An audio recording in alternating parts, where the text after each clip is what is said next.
My name is Dean Seavers. I have the pleasure of leading the National Grid business in the United States.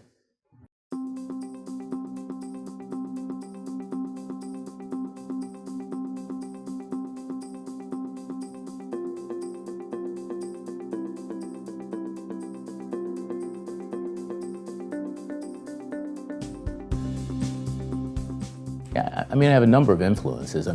First of all, I start with the people in the business. There's a lot of folks in our business that are passionate about what they do, so it's hard not to be infected by that passion that you feel from them. But it taps into something deeper for me. And it really starts with my grandmother, who in a lot of ways was the first efficiency expert that I ever met. So it's because of her and her ability to see value in everything that let me know that what we do is vital. So because of her, I still take the tops and bottoms off of cans and crush them, and milk cartons and crush them and put them in the recycling bin.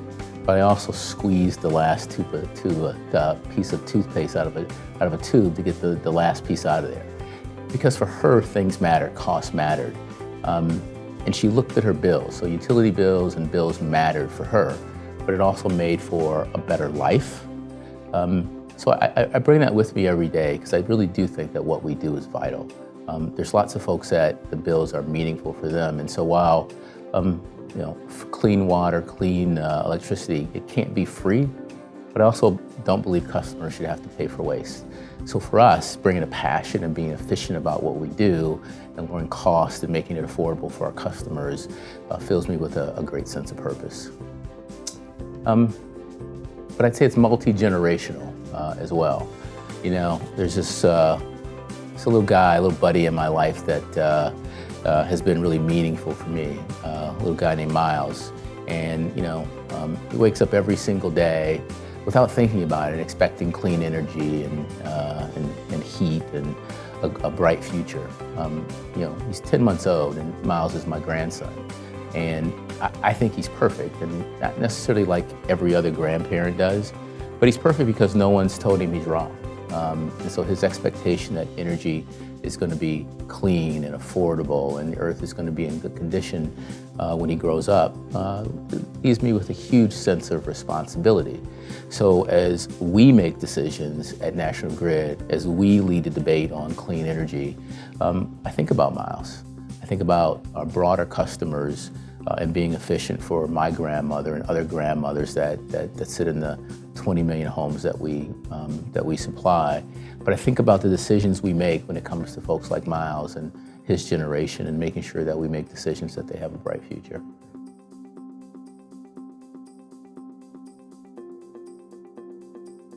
Yeah, as I think about the next 3 to 5 years, I guess I'd categorize it into three areas. First is our people, our customers, and the communities where we serve. And for our people, I'd be remiss if I didn't say we're hugely focused on safety. So a lot of our programs are making sure that our people get home safe every single day. And then when they're working in the communities, that they're safe. So that's a huge investment and a huge focal area for us. But we're also big on development. We want to make sure that our employee population, and we've got 15,000 employees, that their development is important. They get to sort of realize their own aspirations as individuals, but also so that they're ready to compete in what is an ever-changing environment for us. Those 15,000 employees take care of the 20 million households that we serve. So one, they have to be ready to do that. But as we think about sort of our customer base is evolving. Their expectations are set not necessarily by utility companies, but by Uber, by Amazon, and by their smartphones. And so we have to be relevant and available to our customers, but they also need it to be affordable, they need it to be clean, and they need to be reliable. So energy to be reliable. So for us, as we make investments, it's with those themes in mind that we make investments. So whether it's on grid modernization, whether it's on sort of investing in smart homes, or whether it's just simply as having clean, efficient websites for customers to interact with us via the web or via apps. Those are investments that we're making. Speaking of customers, though, crystal clear on the key areas that they want to speak to us. It's usually when they move. It's usually unfortunately, when their service is out, or it's usually when there's a challenge with their bill. We want to make sure that we're easy to deal with as a company, and that we're available to the customers in any format that they choose to interact with us.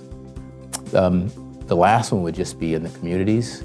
I mentioned grid modernization for customers, but I think as we look to modernize our grid, as we look to make it more efficient, as we look to do voltage regulation, as we look to invest in clean energy, and quite frankly, build a bridge, from a carbonized world to a decarbonized world, with the goals that we have in New York, the goals we have in Massachusetts and Rhode Island, making sure we do that with the customer in mind. We've got lots of economic development programs where we support local entrepreneurs, and then even our energy efficiency programs where we rank, I think, number 1, number 4, and number 6 in the country, in the states where we participate, making sure those programs are relevant for the customers and the communities that we serve.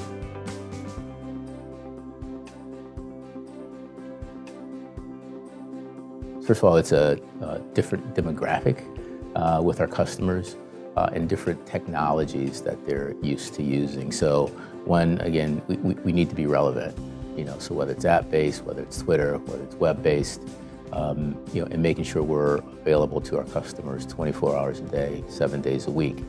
I think the other thing, though, that customers expect for us is advocacy. I do believe we're in the best position to be advocates for our customers. Our mission is to provide safe, reliable, and affordable and clean energy. Making sure that we invest for customers so that they can count on us to do that is a huge part of our mission and a huge part of our purpose as an organization. We're far from perfect. We've got lots of work to do in terms of being that customer advocate and being increasingly easy to do business with. But we're focused on that every single day with each of our processes to make sure they get more efficient, making sure we save customers money, and making sure the customer satisfaction is there.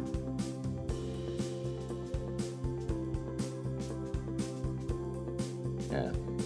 I mean, well, first of all, solar, whether it's utility solar or distributed, and rooftop solar, the electrification of transportation and storage are all going to be important in our future. The business model has to change in our industry, and there's a lot of work going on with that. We've had a business model that's worked fine for the last 100 years or so, but customer expectations are changing, and the technology is changing, and so we have to evolve and be nimble and be flexible with it as well. We've got a number of demonstration programs going on right now in New York in conjunction with our regulator that will help us figure out what those new business models look like.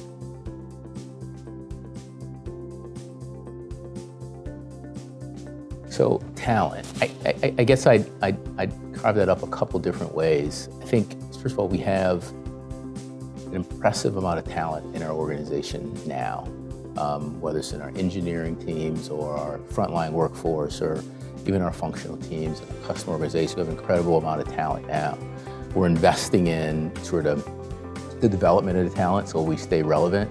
But I'll be honest, I mean, the demographics are changing, and I think we're even looking at that in terms of how we design our workplaces. But the reality is the energy industry is going to be the most dynamic industry for the foreseeable future. And I think as we look to attract talent, we can attract talent for functional expertise, but what we really want to do is attract talent that wants to change the world.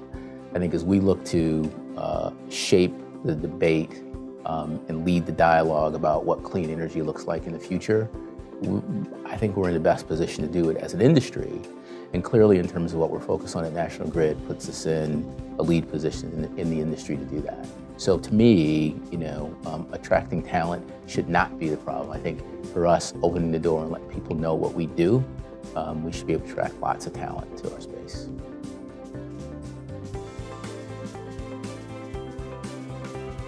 I mean, look, the greatest challenge we have in our industry, quite frankly, just of our time, is just the transition to a clean energy future. We're well aware of that, and we're well down the road in terms of making progress there, but that's the biggest challenge. We've been fortunate in terms of having networks, as I said, for the last 100 or so years that have worked. We've been fortunate that we found, lots of natural gas, but that's part of the bridge for us. The states we participate in have all signed up for the 80% by 2050, and in New York, I think it's 30% renewables by the year 2050. So we have aggressive goals. So I think that's the biggest transition for us, because if you go back to what our remit is, we need safe energy, we need reliable energy, we need it to be affordable. That's why the bridge is so important for us to be able to provide that for our customers.